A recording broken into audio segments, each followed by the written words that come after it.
তিস্তা মহাপরিকল্পনা বাস্তবায়নের গল্প শুনতে শুনতে মানুষগুলা ক্লান্ত। এখন আর গল্প শুনতে চায় না, এখন তারা পদক্ষেপ দেখতে চায়। কারো চোখ রাঙ্গানিকে আমরা পরোয়া করব না। 20 কোটি মানুষের আলহামদুলিল্লাহ আল্লাহ তাআলা 40 কোটি হাত দিয়েছে। প্রত্যেকটি হাত সরকারের পাশে দাঁড়াবে, সরকার যদি সাহস করে এই পদক্ষেপ নেয়।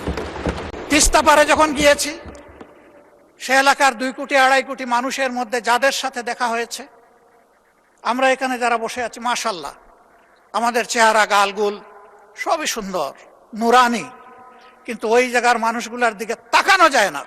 তাদের হাড়ের ভিতরে চামড়া ঢুকে গেছে, জীবনের ঘানি টানতে টানতে তারা হয়রান হয়ে গিয়েছে।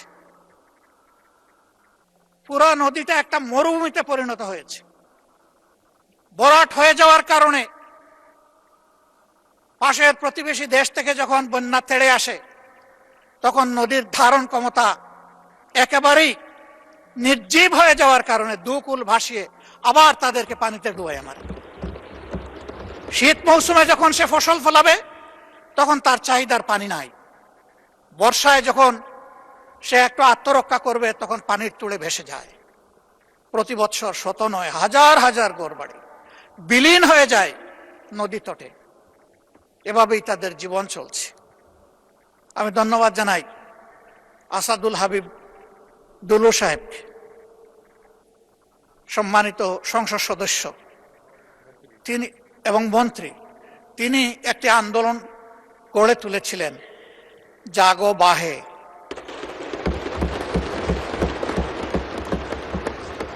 এই জাগা লোকগুলো এখন এই সংসদ, এই প্রধানমন্ত্রী, এই মন্ত্রী পরিষদ, এই সরকার আমাদের সবার দিকে তাকিয়ে আছে। আমাদেরকে তো জাগিয়েছে তো ঠিকই, আমরা কিন্তু আমাদের দাবি এখন বাস্তবায়ন হচ্ছে দেখতে চাই। মাননীয় স্পিকার, তিস্তা মহাপরিকল্পনা বাস্তবায়নের গল্প শুনতে শুনতে মানুষগুলা ক্লান্ত। এখন আর গল্প শুনতে চায় না, এখন তারা পদক্ষেপ দেখতে চায়। আমরা নির্বাচনের সময় কথা দিয়েছিলাম, কে সরকারে আসবে না আসবে আল্লাহ তাআলা নির্ধারণ করবেন। আমরা যদি সে সুযোগ পাই, আমাদের প্রথম পদক্ষেপ হবে তিস্তা নদীতে প্রথম কুদালটা কুটলেন। আমরা এখান থেকে শুরু করব।